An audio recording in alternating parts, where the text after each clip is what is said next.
this is Rinku and welcome to Let's Study. First of all, a very good morning to all of you. Hopefully आप सभी ठीक होंगे. आज का अपना नेक्स्ट टॉपिक है gender as a social construct. Gender और sex क्या है? जेंडर सोशल कंस्ट्रक्ट है, सामाजिक संरचना है, समाज ने निर्धारित किया है, समाज ने बनाया है जेंडर को. जबकि सेक्स क्या है? Biological construct. बायोलॉजिकल है, जैविक संरचना है, बायोलॉजिकल कंस्ट्रक्ट. जेंडर क्या है? जेंडर सोशल है, समाज ने बनाया है, समाज ने इसकी संरचना की है कि जेंडर. और सेक्स क्या है? हमारा बायोलॉजिकल है, कंस्ट्रक्ट है, जैविक संरचना है.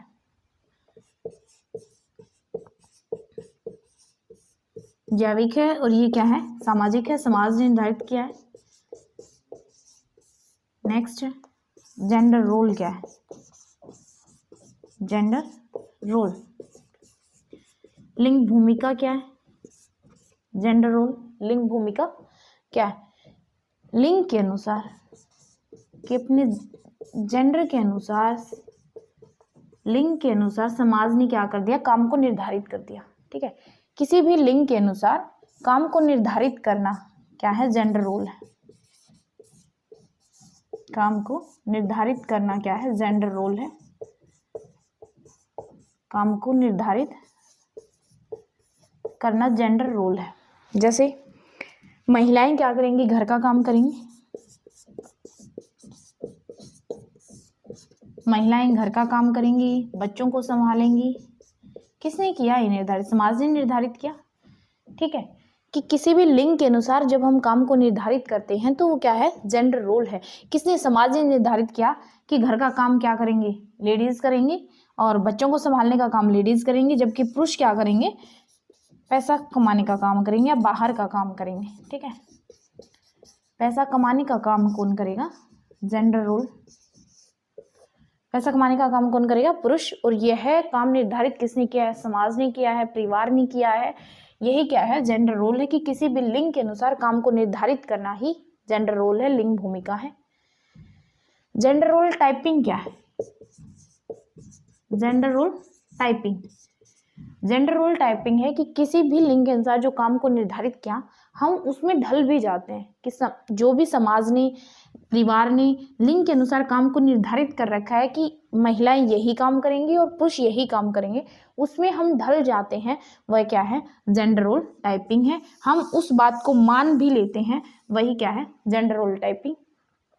जेंडर रोल टाइपिंग को एजेंट कौन है? वाहक कौन है? कहाँ से जेंडर रोल टाइपिंग स्टार्ट होती है? कौन काम को निर्धारित कौन करता है? परिवार करता है, हमारा एनवायरनमेंट करता है, हमारे नेबरहुड करते हैं.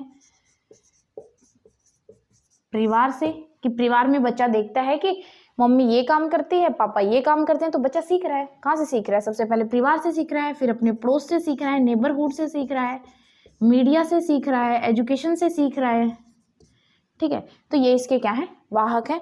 जेंडर रोल क्या है? कि काम को निर्धारित करना किसी भी लिंग के अनुसार. जेंडर रोल टाइपिंग क्या है? कि हम उसको अपना भी लेते हैं. जो काम निर्धारित हो रखा है, समाज ने निर्धारित कर रखा है कि ये लिंग यही काम करेगा, हम उसको जब अपना लेते हैं, वही क्या है? Gender role typing. इसके एजेंट कौन है? परिवार है, पड़ोस है, मीडिया है. वो जेंडर रोल टाइपिंग कब शुरू हो जाती है? इन्फेंसी से. इन्फेंसी से क्या है? शुरू हो जाती है. चाइल्डहुड में, और फिर एडोलेसेंस.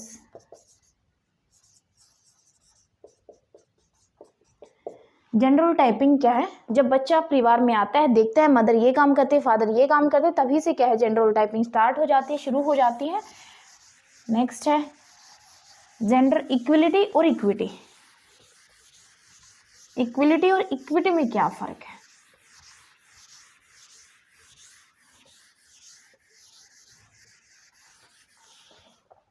नेक्स्ट है जेंडर इक्विलिटी और इक्विटी.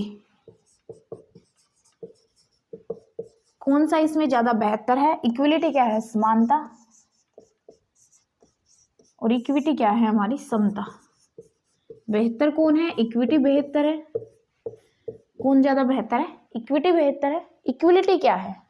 कि महिला और पुरुष दोनों को क्या रख देना, बराबर रख देना। महिला और पुरुष दोनों को क्या रख देना, बराबर रख देना, दोनों को समान अवसर देना। ठीक है, क्या है, इक्विलिटी। ठीक है, किसी भी लिंग को या किसी भी बच्चे को क्या है, हम जब समान अवसर दे रहे हैं तो क्या है, इक्विलिटी है। जबकि इक्विटी क्या है, बच्चे की नीड के अकॉर्डिंग, जितनी बच्चे को आवश्यकता है, बच्चे की नीड के अनुसार, उसकी आवश्यकता के अनुसार, जिस बच्चे को नीड है उसको हम अवसर दे रहे हैं और जिस बच्चे को आवश्यकता नहीं है उसको अवसर नहीं दे रहे। कि बच्चे की नीड के अकॉर्डिंग, बच्चे की नीड के अकॉर्डिंग संवेदनशील होकर, संवेदनशील होकर जब हम अवसर देते हैं, संवेदनशील होकर किसी को अवसर देना क्या कहलाता है, जेंडर इक्विटी। इक्विटी में क्या है, जिस बच्चे को आवश्यकता है उसको अवसर दिया जाता है और जिसको नीड की जरूरत नहीं है उसको अवसर नहीं दिया जाता। जबकि इसमें जिसको जरूरत है उसको भी अवसर दिया जा रहा है, जिसको जरूरत है उसको भी हम अवसर दे रहे हैं और जिसको जरूरत नहीं है, जिसको जरूरत नहीं है उसको भी अवसर दे रहे हैं। दोनों को समान रख रहे हैं, इसको जरूरत नहीं है फिर भी अवसर दिया जा रहा है, इसको जरूरत नहीं है फिर भी अवसर दिया जा रहा है, मतलब दोनों को समान रखा जा रहा है। यह क्या है, हमारे जेंडर इक्विलिटी। जबकि इक्विटी में क्या है, जिसको जरूरत है, जिसको जरूरत है उसको हम अवसर दे रहे हैं, जबकि जिसको जरूरत नहीं है उसको अवसर नहीं दिया जा रहा। जिसको जरूरत नहीं है उसको अवसर हम नहीं दे रहे। ठीक है, उसको हम अपॉर्चुनिटी नहीं दे रहे क्योंकि उसको जरूरत ही नहीं है, तो फिर किस लिए देना अवसर। ठीक है, तो ये क्या है, इक्विटी। इक्विटी ज्यादा बेहतर है कंपैरिजन टू इक्वलिटी। एग्जांपल देखते हैं।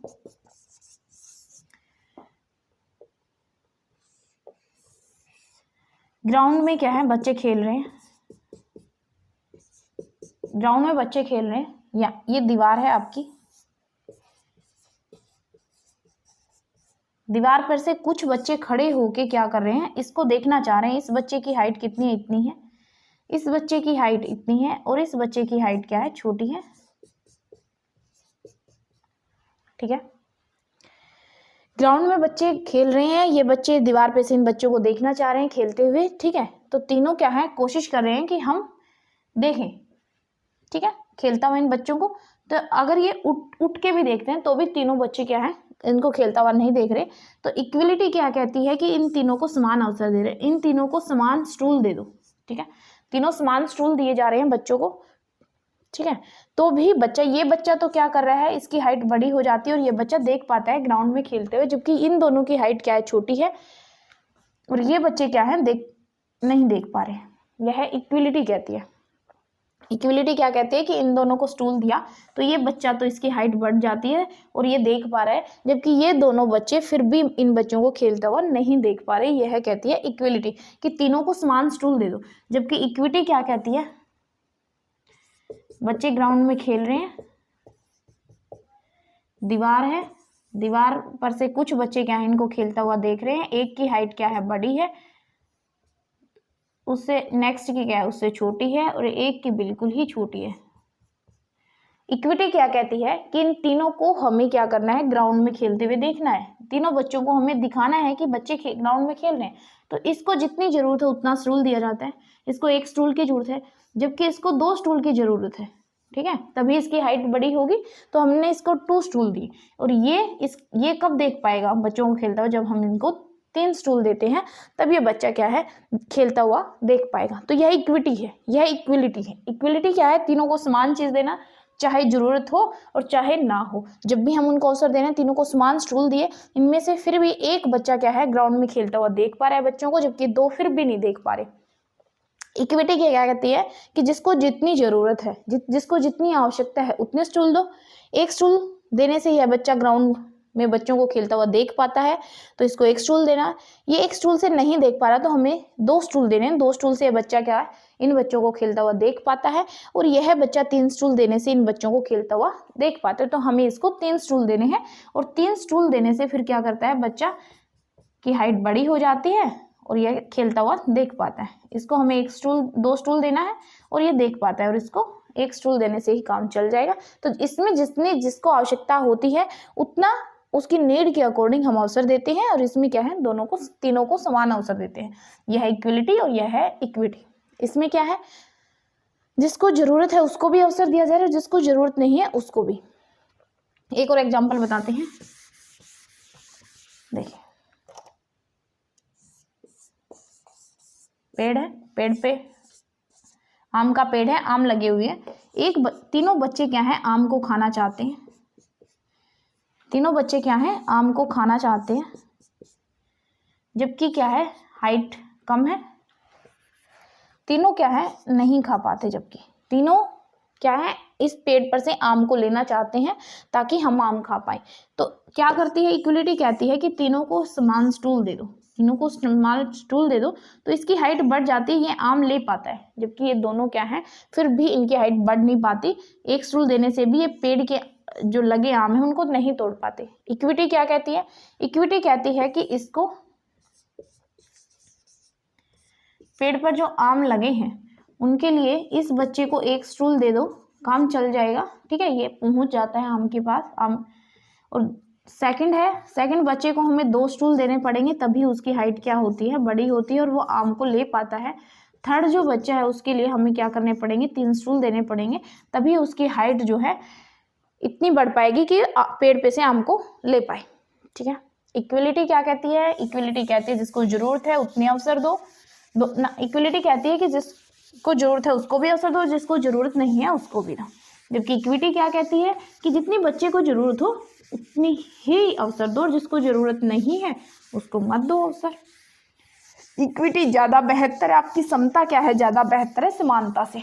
नेक्स्ट है gender stereotype. Gender stereotype most important है आपके लिए, जेंडर स्टीरियोटाइप और जेंडर बायसनेस, बार बार पूछे जाते हैं पेपर में। जेंडर रूढ़िबद्धता, जेंडर रूढ़िबद्धता, किसी भी समाज ने या ग्रुप ने, समाज ने या समाज में जो हमारे समूह बने हुए हैं, इन्होंने क्या है, जो पूर्व धारणाएं बना रखे हैं, ठीक है, वही क्या है हमारी जेंडर स्टीरियोटाइप। कि समाज में या समूह में जो भी पूर्व धारणाएं हैं उनको निर्धारित करता है जेंडर स्टीरियोटाइप।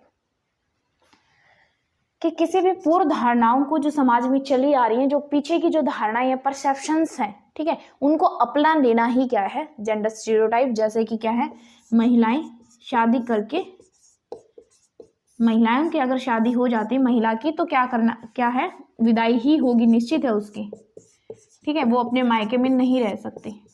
क्या है, पीछे से धारणाएं बनी आ रही, पीछे से धारणाएं चली आ रही हैं और हम उनको अपना रहे हैं, वही क्या है, जेंडर स्टीरियोटाइप है। लड़के क्या है, नहीं रोते। कौन कहता है कि लड़के नहीं रोते, जेंडर स्टीरियोटाइप कहता है कि नहीं रोते। यह समाज ने धारणा बना रखी है, रूढ़िबद्धताएं हैं हमारी, कि समाज ने पूर्व जो धारणाएं बनाई, पहले की जो धारणाएं बनाई, हम उनको अपनाते जा रहे हैं, वही क्या है हमारा जेंडर स्टीरियोटाइप, ठीक है। कि लड़के नहीं रोते, क्या उनकी आंखें नहीं है, रो सकते हैं, क्या उनकी आंखों में पानी नहीं है, लेकिन फिर भी क्या है, जेंडर स्टीरियोटाइप है, ठीक है। कि लड़के नहीं रोते, महिला की शादी के बाद विदाई होती है, लड़के ये कपड़े नहीं पहनते, लड़कियां वे कपड़े पहनती हैं। ये किसने बनाया, समाज ने बनाया। समाज में जो समूह हैं, ग्रुप बने हुए हैं, उन्होंने बनाया। उनकी जो पूर्व धारणाएं हैं, ठीक है, पूर्व धारणाएं क्या है, जेंडर स्टीरियोटाइप है। पूर्व धारणाएं ही क्या है हमारे जेंडर स्टीरियोटाइप, उनको जो हम अपना लेते हैं वही क्या है, जेंडर रूढ़िबद्धता है, लिंग रूढ़िबद्धता है। नेक्स्ट है जेंडर बायस। जेंडर बायस या फिर जेंडर डिस्क्रिमिनेशन। जेंडर बायस या डिस्क्रिमिनेशन हिंदी में बोलते हैं लिंग पक्षपात। कि किसी भी लिंग के अनुसार, किसी भी लिंग की तरफ झुक जाना, चाहे महिला हो या पुरुष, किसी एक पक्ष की तरफ झुक जाना ही क्या है, जेंडर बायस है। एक पक्ष की तरफ ज्यादा झुक जाना क्या है, जेंडर बायस है। जेंडर डिस्क्रिमिनेशन है कि 2 बच्चे हैं, झगड़ा, उनके बीच में आपस में झगड़ा हो रहा है, तो हम किसी एक बच्चे को डांट देते हैं और एक को नहीं डांटते, ठीक है। तो हमने क्या किया, एक बच्चे का पक्ष लिया और एक बच्चे का पक्ष नहीं लिया, यही क्या है, जेंडर बायस है, ठीक है। किसी एक पक्ष की तरफ ज्यादा झुक जाना क्या है, जेंडर बायस है। नेक्स्ट है जेंडर आइडेंटिटी। नेक्स्ट है जेंडर आइडेंटिटी की पहचान हो जाना, अपने लिंग की पहचान हो जाना क्या है, जेंडर आइडेंटिटी है। कि यह पता हो जाना कि मैं मेल हूं या फीमेल हूं, ठीक है, इस बात का पता चल जाना क्या है, जेंडर आइडेंटिटी है। नेक्स्ट है जेंडर कॉन्स्टेंसी। जेंडर कॉन्स्टेंसी की बात किसने की है, कोहलबर्ग ने की है। कोहलबर्ग का सिद्धांत पढ़ चुके हैं, कोहलबर्ग का नैतिक विकास सिद्धांत, ठीक है। कोहलबर्ग ने 3 लेवल दिए हैं और प्रत्येक लेवल में 2-2 स्टेज हैं, तो 6 स्टेज है, ठीक है। कोहलबर्ग ने जेंडर कॉन्स्टेंसी की बात की है। कोहलबर्ग कहते हैं कि 2 से 7 वर्ष का बच्चा है, उसको अपनी जेंडर कॉन्स्टेंसी का पता चल जाता है कि मेरा जो जेंडर है, मेरा जो लिंग है वो क्या है, कॉन्स्टेंट है, उसको चेंज नहीं किया जा सकता। क्या है, मेरा लिंग कांस्टेंट है, उसको चेंज नहीं किया जा सकता। इस बात का बच्चे को जो है 2 से 7 वर्ष के बच्चे को ज्ञान हो जाता है कि जो मेरा जेंडर है वो क्या है, कांस्टेंट है, उसको नहीं चेंज किया जा सकता। कोहलबर्ग ने जेंडर कॉन्स्टेंसी की बात की है। जेंडर इनइक्वलिटी जो होती है, जेंडर इनइक्वलिटी किसके आधार पर होती है, लिंग जो असमानता है किसके आधार पर होती है, सेक्स के आधार पर हो सकती है, लड़का लड़की के आधार पर हो सकती है, ठीक है, सेक्स के आधार पर हो सकती है, हमारी एज के आधार पर हो सकती है, या फिर जो हमारा इकोनॉमिक स्टेटस है उसके आधार पर हो सकती है। इकोनॉमिक स्टेटस हमारा कैसा है, हमारी कास्ट के आधार पर हो सकती है, होती है। जेंडर इनइक्वलिटी किसके आधार पर होती है, सेक्स के आधार पर होती है, एज के आधार पर होती है, इकोनॉमिक जो हमारा स्टेटस है गरीब अमीर के आधार पर होती है, और हमारी कास्ट क्या है उसके आधार पर होती है, ठीक है। नेक्स्ट है हमें अपनी कैसे सुधार करना है इन सब में, जेंडर स्टीरियोटाइप में, जेंडर बायस में हमें कैसे सुधार लाना है, क्या एजुकेशन सुधार लाएं, क्या लाएं। सबसे पहला है सुधार लाने के लिए हमें क्या करना है, जेंडर न्यूट्रल लैंग्वेज का प्रयोग करना है। जेंडर न्यूट्रल लैंग्वेज का, न्यूट्रल या फिर फ्री लैंग्वेज का हमें क्या करना है, प्रयोग करना है। Gender neutral language, free language का हमें प्रयोग करना है, जो ऐसी लैंग्वेज जो किसी भी एक पक्ष की तरफ झुकी हुई ना हो। क्या है, जेंडर न्यूट्रल लैंग्वेज। जैसे कि क्या आता है, कैमरामैन बोलते हैं हम, कैमरामैन बोला जाता है, हमेशा चेयरमैन बोला जाता है, ठीक है। चेयर वुमेन कोई नहीं बोलता, कैमरा वुमेन कोई नहीं बोलता। क्यों नहीं बोलते, क्योंकि पीछे से समाज में यही शब्द चले आ रहे हैं और यही हमने अपना लिए हैं, ठीक है। कैमरा मैन, चेयरमैन, तो हमें क्या है, जेंडर न्यूट्रल लैंग्वेज का प्रयोग करना है, तो हमें इसकी जगह क्या बोलना है, कैमरा पर्सन बोलना है, कैमरा पर्सन बोलना है। चेयरमैन की जगह हमें चेयर पर्सन बोलना है, ठीक है। क्या कैमरा पुरुष ही चला सकते हैं, कैमरा महिलाएं भी चला सकती हैं, तो कोई भी कैमरा वुमेन नहीं बोलता, चेयर वुमेन नहीं बोलता, सब कैमरा मैन बोलते हैं, चेयरमैन बोलते हैं। पीछे से जो शब्द चले आ रहे हैं हमने उन्हीं को अपना लिया, ठीक है। अब हमें क्या करना है, जब इसमें सुधार लाना है तो सुधार के लिए हमें जेंडर न्यूट्रल या फ्री लैंग्वेज का प्रयोग करना है। तो क्या करना है, कैमरा मैन की जगह कैमरा पर्सन और चेयरमैन की जगह चेयर पर्सन। सेकेंड क्या है, एजुकेशन इम्प्लीकेशन। सुधार लाने के लिए हमें अपनी शिक्षा में क्या करना है, जेंडर फ्री लैंग्वेज का प्रयोग करना है। सेकंड क्या है, जेंडर स्टीरियोटाइप को हमें कम करना है, जो पूर्व धारणाएं चली आ रही हैं उनको हमें नहीं अपनाना है, जो सही है उनको अपनाना है, ठीक है। जेंडर स्टीरियोटाइप को कम करना है। नेक्स्ट है जेंडर पैरिटी या इक्विटी। जेंडर पैरिटी या इक्विटी, इक्विटी को लाना है, समानता समता को लाना है,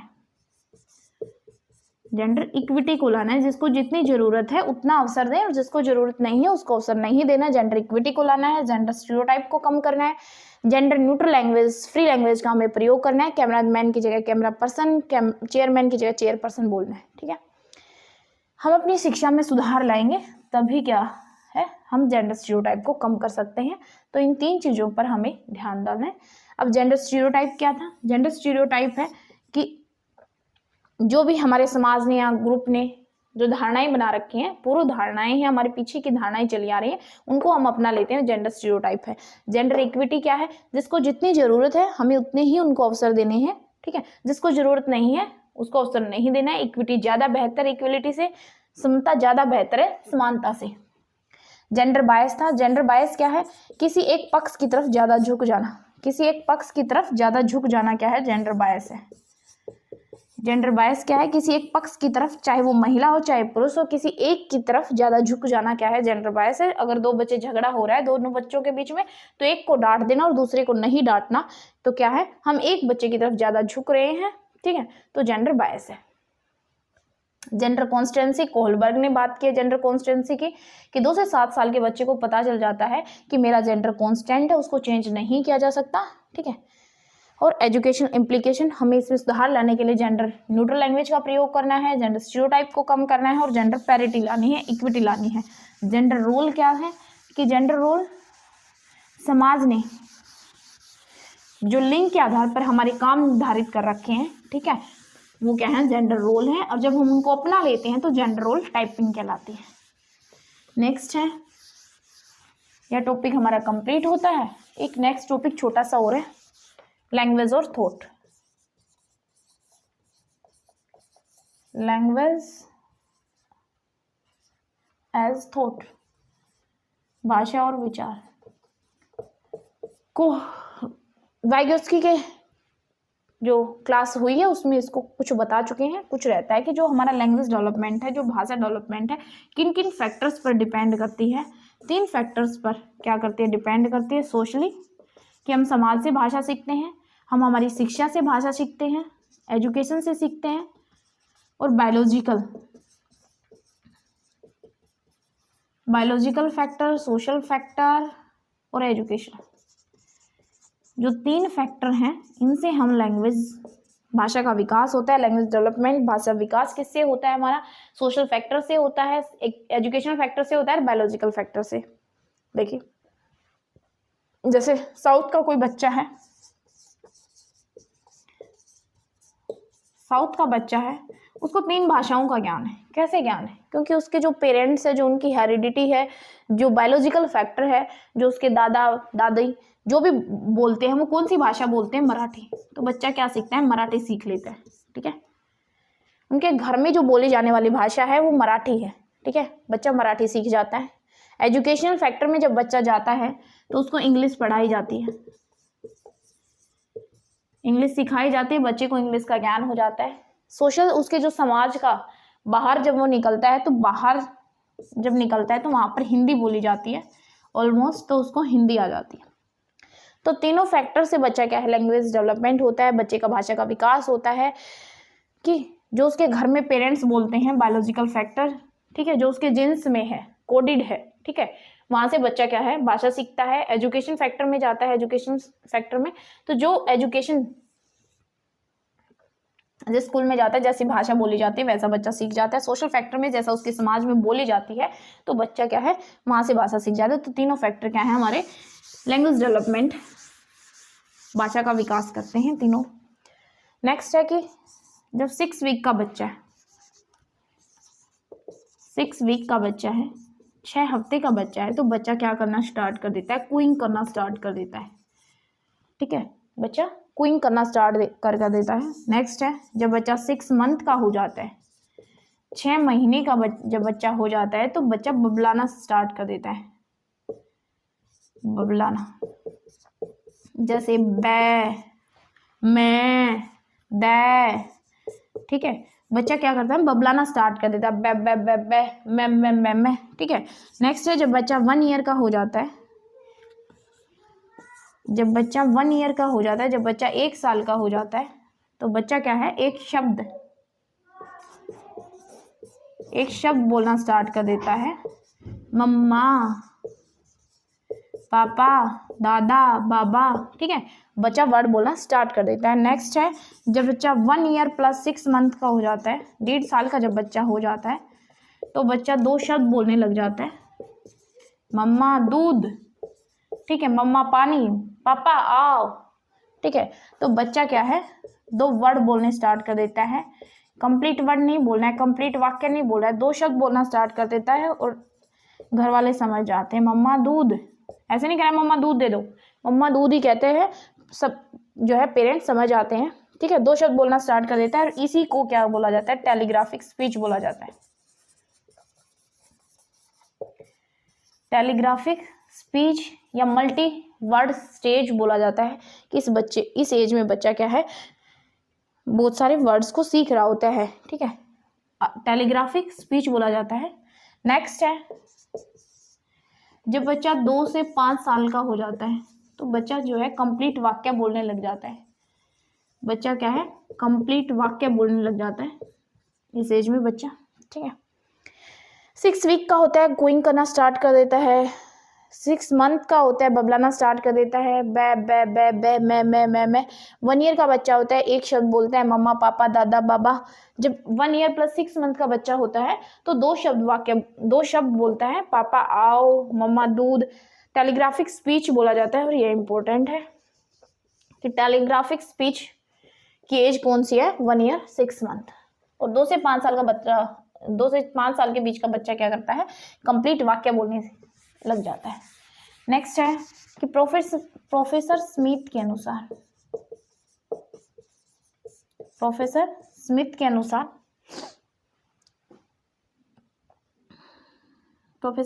अनुसार, एक जब बच्चा क्या होता है, 1 ईयर का होता है तो बच्चे को 3 शब्द का ज्ञान हो जाता है। ठीक है, जब बच्चा 2 ईयर का होता है तो बच्चे को 272 शब्द का ज्ञान, उसकी जो वोकेबलरी है उसको इतने वर्ड बोलने आ जाते हैं। जब बच्चा 5 ईयर का होता है तो बच्चे को 2072 शब्द क्या आ जाते हैं, बोलने आ जाते हैं, उसके वोकेबलरी में 2072 शब्द आ जाते हैं। ठीक है, प्रोफेसर स्मिथ के अनुसार है कि जब 1 साल का बच्चा होता है तो उसको 3 शब्दों का ज्ञान होता है, 2 साल का हो जाता है तो उसकी वोकेबलरी में 272 शब्द होते हैं और 5 साल का हो जाता है तो 2072 शब्द होते हैं। अब नेक्स्ट है लैंग्वेज और थॉट। जीन पियाजे और वाइगोत्स्की ने भाषा और विचार पर अपने क्या क्या तर्क दिए हैं।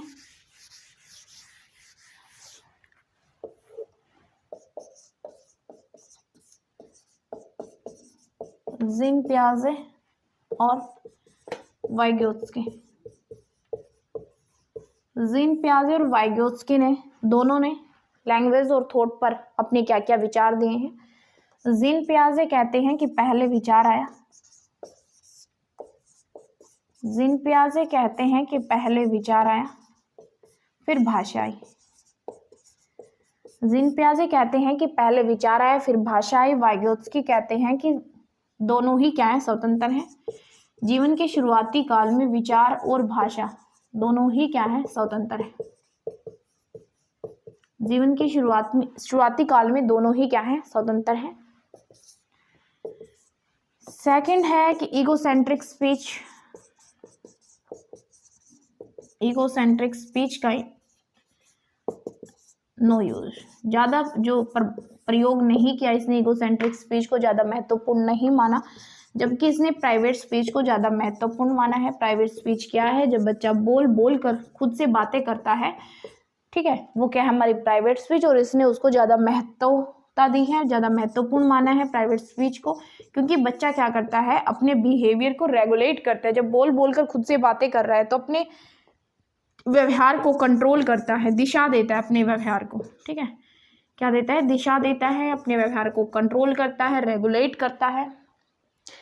थर्ड है कि इसने अपने कॉग्निटिव डेवलपमेंट में,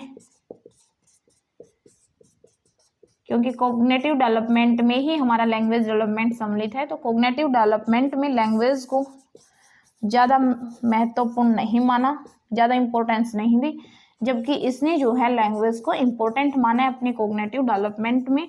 दोनों क्या हैं, कंस्ट्रक्टिविस्ट हैं, जीन पियाजे और वाइगोत्स्की। दोनों कहते हैं कि बच्चा अपने ज्ञान का निर्माता खुद होता है। इन्होंने क्या है, लैंग्वेज पर ज़्यादा फोकस डाला, इंपॉर्टेंस मानी है। इसने कॉग्निटिव डेवलपमेंट में लैंग्वेज को महत्ता नहीं दी, नहीं ईगोसेंट्रिक स्पीच को ज़्यादा महत्ता दी है। इन्होंने कहा कि पहले विचार आया फिर भाषा आई। वाइगोत्स्की कहते हैं कि विचार भाषा दोनों स्वतंत्र है, प्राइवेट स्पीच को इंपॉर्टेंस दी है और लैंग्वेज डेवलपमेंट या लैंग्वेज को भी क्या है, ज्यादा महत्वपूर्ण माना है कॉग्निटिव डेवलपमेंट में। ईगोसेंट्रिक स्पीच प्राइवेट स्पीच को ही ईगोसेंट्रिक स्पीच कहा है जीन पियाजे ने। इस टॉपिक के रिगार्डिंग जो भी डाउट आपके क्वेरीज रह जाते हैं कमेंट सेक्शन में जरूर बताना। वीडियो को लाइक करें, शेयर करें, सब्सक्राइब करें। अगर वीडियो आपके लिए फायदेमंद रही है, अच्छी लगी आपको, तो वीडियो को लाइक और सब्सक्राइब जरूर करें। Thanks guys.